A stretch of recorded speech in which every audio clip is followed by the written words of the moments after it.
Hello everyone, আজকে আমরা conditional theory বা কন্ডিশন ইউজ করে কিভাবে আমরা ইনফরমেশন সর্ট করতে পারি সেটা দেখব। বেসিক্যালি আমরা ইফ কন্ডিশন নিয়ে আজকে কাজ করব, ঠিক আছে? তো কিভাবে সেটা ওয়ার্ক করে শুরু করি। প্রথমে আমরা ইফ কন্ডিশন বসাবো কেন লজিক্যাল এক্সপ্রেশনে আমাদের আমরা একটা লজিক্যাল এক্সপ্রেশন বসাবো যেটার বেসিসে আমাদের এখানে অ্যান্সারটা আসবে। এটা হচ্ছে আমাদের অ্যাকচুয়াল অ্যান্সার, সেটার সাথে মিলে আমরা এখানে অ্যান্সার ক্রিয়েট করব। তো আমি ধরে নিলাম এই যে স্যাম, তার নিউ ক্লায়েন্ট 45, এটা যদি হয় স্যামের এই ক্লায়েন্টের পরিমাণ যদি 20-র বেশি হয় তাহলে ইয়েস লেখা উঠবে। এই যে ভ্যালু ইফ ট্রু, ইয়েসটা আমাদেরকে লিখতে হবে, সরি ইয়েসটা আমাদেরকে লিখতে হবে দুটো ইনভার্টেড কমার মাঝখানে ইয়েস। আর ভ্যালু ইফ ফলস, এটা আমাদেরকে লিখতে হবে, এটাও আমাদেরকে দুটো ইনভার্টেড কমার ভিতরে লিখতে হবে। অ্যান্ড অ্যাজ অলওয়েজ সব থেকে ভালো ফিচার গুগল শিটার, অনেক ইজি। এই যে এখানে অটোফিল দিলে অটোফিলটা চলে আসছে। এখন কথা হচ্ছে যে এই যে আমি যে কালারটা আনছি এটা কিভাবে আনছি, এটা হচ্ছে কন্ডিশনাল কালারিং, কন্ডিশনাল ফরম্যাটিং। তো এইখানে আমি আমি এখানে যাব কালার ফিলে, তারপর এক্স্যাক্টলি এই জায়গাটায় আমি হচ্ছে এই যে টেক্সট ইজ এক্স্যাক্টলি ধরে নিলাম, আমরা লিখলাম ইয়েস, তাহলে এই যে দেখেন সবগুলো হচ্ছে যেগুলো ইয়েস লেখা সেগুলো সবুজ হয়ে গেছে, ঠিক আছে? এটা হচ্ছে একটা। অ্যানাদার রুল যদি আমরা অ্যাপ্লাই করি, টেক্সট ইজ এক্স্যাক্টলি নো, দেন আমাদের কালারিংটা চেঞ্জ হয়ে এই কালার চলে আসবে, ঠিক আছে? নেক্সট আপ আমরা হচ্ছে দেখব ইফস ইফস কন্ডিশন, যেখানে আমার কন্ডিশন দুইভাবে অ্যাপ্লাই করতে হবে, ঠিক আছে? তো প্রথম কন্ডিশনটা হচ্ছে যে ওর ক্লায়েন্ট যদি হয় 40-এর বেশি তাহলে সে বোনাস পাবে 4000 টাকা। অ্যান্ড ইফ ওর ক্লায়েন্ট হয় 20-এর বেশি দেন ও পাবে 1000 টাকা। আর স্যামের ক্লায়েন্ট যদি হয় কম বা সমান 20-এর কম বা 20-এর সমান, সেক্ষেত্রে সে কোনো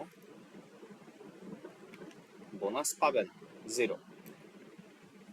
এই যে সিম্পলি এখানে যদি অটোফিল চলে আসছিল, কিন্তু তাও আমি এখান থেকে টেনে দিব, চলে আসলো আমাদের। দুটো একসাথে আমরা ইউজ করতে পারবো খুব ইজিলি।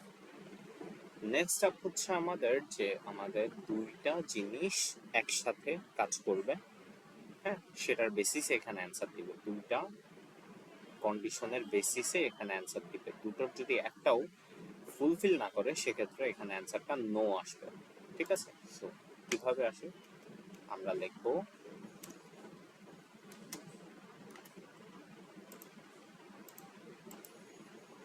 এটা হচ্ছে ইফ অ্যান্ড এর ফর্মুলা, ইফ আর ভিতরে অ্যান্ড, দুটো লজিক্যাল এক্সপ্রেশন, দুটো হচ্ছে ফাংশন। এখানে লজিক্যাল এক্সপ্রেশন হচ্ছে 45, এটা greater than 20, and rating greater than 5। এই দুটো কন্ডিশন যখন ফুলফিল হবে, ইফ ট্রু লিখবো ইয়েস, ইফ নট লিখবো নো। অটোফিল সাজেস্ট করলো, দিয়ে দিলাম, হয়ে গেল সেম কন্ডিশনাল ফরম্যাটিং।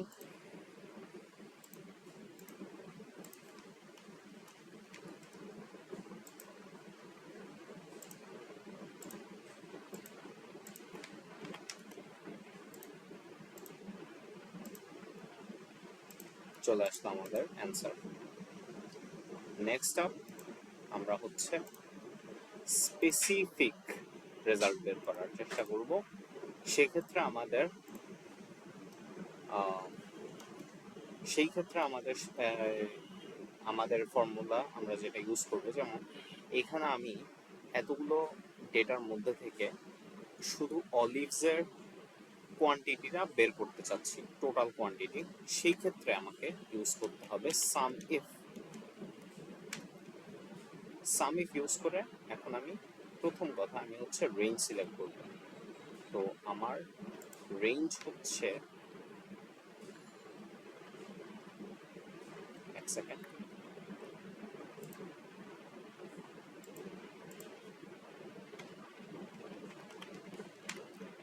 আমার রেঞ্জ এইটা, এই রেঞ্জের মধ্যে আমি আমার রেজাল্ট চাই। ক্রাইটেরিয়ন হচ্ছে যে অলিভস, আর সাম রেঞ্জ, এই যে কোয়ান্টিটি আমরা চাচ্ছি এটাই সাম রেঞ্জ আমরা দিয়ে দিলাম, অ্যান্সার চলে আসবে।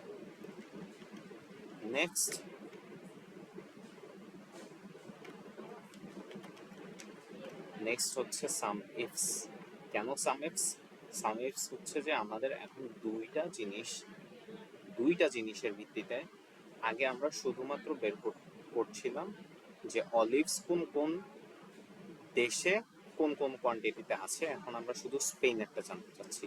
সেই ক্ষেত্রে আমাদেরকে সাম রেঞ্জ নিতে হবে, এইটা সাম রেঞ্জ। ক্রাইটেরিয়া রেঞ্জ, এই যে এটা হচ্ছে ক্রাইটেরিয়া 1, এই ক্রাইটেরিয়া রেঞ্জ। ক্রাইটেরিয়ন হচ্ছে অলিভস, এইটা নিলাম যেহেতু এখানে আছে অলিভস।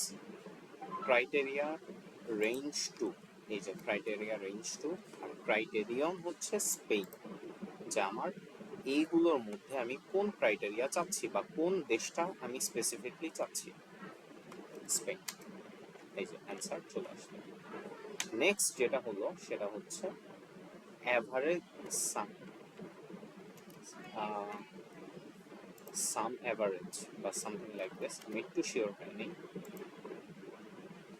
অ্যাভারেজ ইফস, ওকে, অ্যাভারেজ ইফস এটা হচ্ছে যে আমার যে রেজাল্ট সেটার অ্যাভারেজ একটা রেঞ্জ বের করা, ঠিক আছে?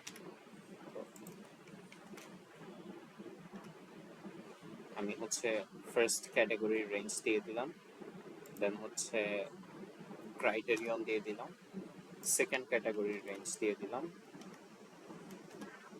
দেন ক্রাইটেরিয়ন 2 দিয়ে দিলাম, আমার রেজাল্ট চলে আসলো। এইটা হলো আমার যে কোয়ান্টিটি আছে, এমনকি স্পেনে যে কোয়ান্টিটি আছে সেইগুলার অ্যাভারেজ। এই হলো অ্যাভারেজ ইফস, সাম ইফস আর সাম ইফের কাজ করার প্রসেস।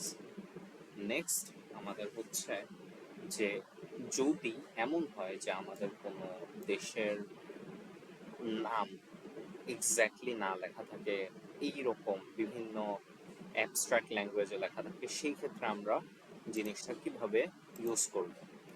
সেক্ষেত্রে আমরা সাম ইফসের ফর্মুলায় যাব, সাম রেঞ্জ সিলেক্ট করব, ক্রাইটেরিয়া প্রথম ক্রাইটেরিয়া সিলেক্ট করব, ক্রাইটেরিয়ন দিব প্রথমটা, দ্বিতীয় ক্রাইটেরিয়া সিলেক্ট করব।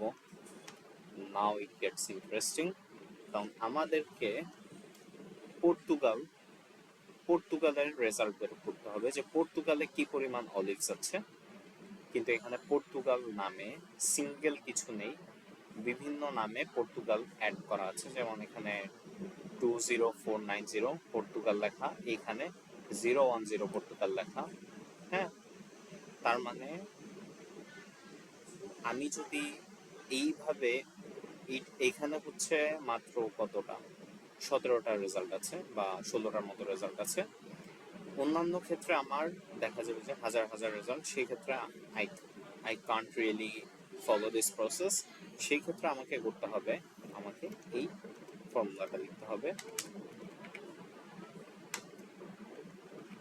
দুটো ইনভার্টেড কমার মাঝখানে একটা স্টার, এন্ড চিহ্ন, অ্যান্ড চিহ্ন লেখে এই যে এক্স্যাক্টলি এই লেখাটা পর্তুগাল, আবার অ্যান্ড চিহ্ন, আবার দুটো ইনভার্টেড কমা, তার মাঝে স্টার।